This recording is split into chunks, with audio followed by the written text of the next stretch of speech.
On Air, Deep Dive Podcast Brazil. Okay, so have you ever heard anyone toss around the phrase judicial dictatorship? I have. It sounds intense, right? Yeah. Like something out of a movie or something. Yeah, for sure.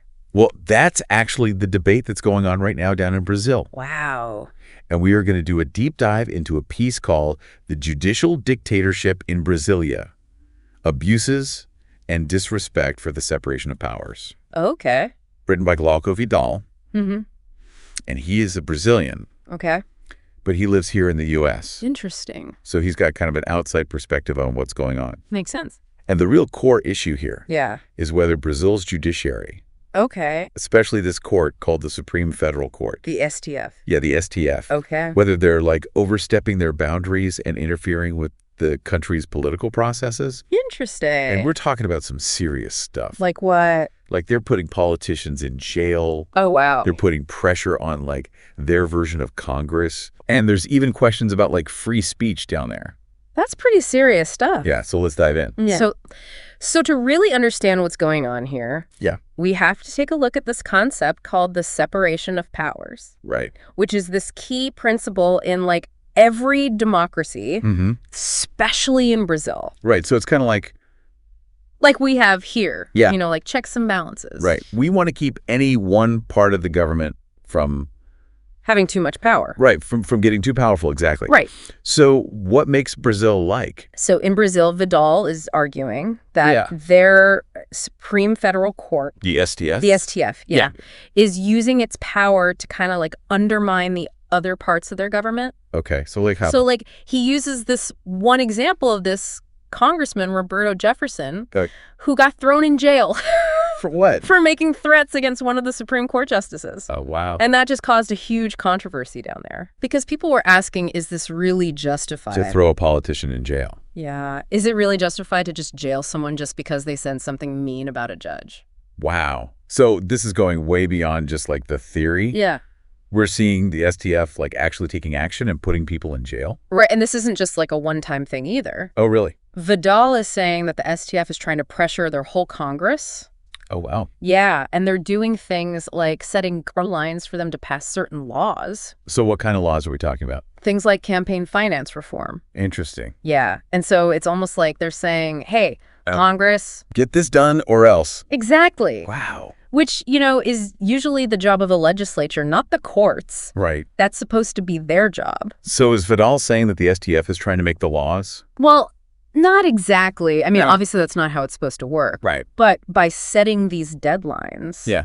it's almost like they're trying to force Congress to pass these laws, Okay, I see. whether Congress wants to or not. So it's more like they're trying to influence the process. Exactly. Yeah. And it's not clear if they have the authority to do that. Interesting. And it raises the question, are they exceeding their judicial power, Yeah. getting involved in like making policy, Right. which isn't really their job? But couldn't you argue Oh, yeah, for sure. that like sometimes the courts kind of need to step in Yeah. when like the legislature's just like stalling? Oh, absolutely. Like what if they're just sitting on their hands and not passing important laws? I mean, sometimes you do need someone to step in and get things moving. Exactly. But that's where it gets tricky. Right. Because Vidal recognizes that the STF might have good reasons for what they're doing. Like maybe they're trying to fight corruption, Right. but are their methods actually hurting their democracy? That's a good question. Yeah, because a democracy needs that balance of power Right. to work properly. Yeah. And that's what Vidal is worried about. And then on top of all of that, we have the issue of free speech. Oh, yeah, that's a big one. Yeah, Vidal is arguing that the STF is trying to fight fake news, which sounds like a good thing. Definitely. But he thinks that they're using it to silence people who disagree with them.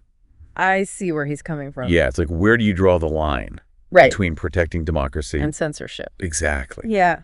So what's Vidal's take on that? Well, he has a bunch of examples where people have gotten into trouble just for criticizing the STF. Really, just for criticizing? Yeah, and he says it's creating this atmosphere of fear Oh, wow. where people are afraid to speak their minds. Yeah, because they might end up in jail. Exactly. So if I'm understanding this right, Mhm. we have this situation where the STF is potentially overreaching by jailing their political opponents, putting pressure on their Congress, and limiting free speech. Right. It sounds like Brazil is dealing with some very serious issues. Oh, definitely. So what do you think about all of this? Well, it's important to remember that this is super complicated, and there are lots of different perspectives on it. Yeah, some people probably think that the STF is in the right. Yeah. They might say that the STF is the only thing standing between Brazil and total chaos. Right. That they're the only ones fighting corruption. Okay. And keeping things from falling apart. Right. And you know what? Maybe they're right. Yeah. It's hard to say for sure. Yeah, it's important that we don't take sides here. Absolutely. We're just trying to present the information. Right. And let the listeners decide for themselves. Exactly. That's not our job to tell people what to think. Right. But you know what's really interesting to me? What's that? Is how this connects to what's going on all over the world. Like what? The rise of populism and threats to democracies. Yeah. Is this just a Brazil thing? Yeah. Or is this happening in other countries too? Yeah, this is a sign of something bigger. That's a really good question. Yeah. And honestly, a little scary. Yeah. It's definitely something to think about. Yeah, and I think no matter where you live, it's important to pay attention to what's happening in other countries. Yeah, definitely. Because it could happen anywhere. Yeah, we need to stay vigilant. Right. And be aware of the fact that even the courts can sometimes go too far. That's a good point. Yeah. So, like, what's the answer here? Well, that's the million-dollar question, isn't it? Yeah. How do we make sure that the courts have enough power to do their job? Right, to do what they need to do, but also make sure that they don't become too powerful. Right, that's the balance, right? Yeah. That's a tough one. Yeah, no easy answers there. Well, this has been a really fascinating look into what's going on down in Brazil. Yeah. And I think it's a good reminder for all of us that democracy is fragile. Very fragile. And we need to protect it. Yeah. And we need to be willing to have these tough conversations. Absolutely. Even when they're uncomfortable. Yep. So what are your thoughts on all of this? Yeah, we'd love to hear from you. Let us know. Leave us a comment or send us an email. Yeah, let's keep this conversation going. Because this is important. Yeah, this is something that affects all of us. For sure. So thanks for joining us for this deep dive. Yeah, it's been great talking about this. And we'll see you next time. See you later.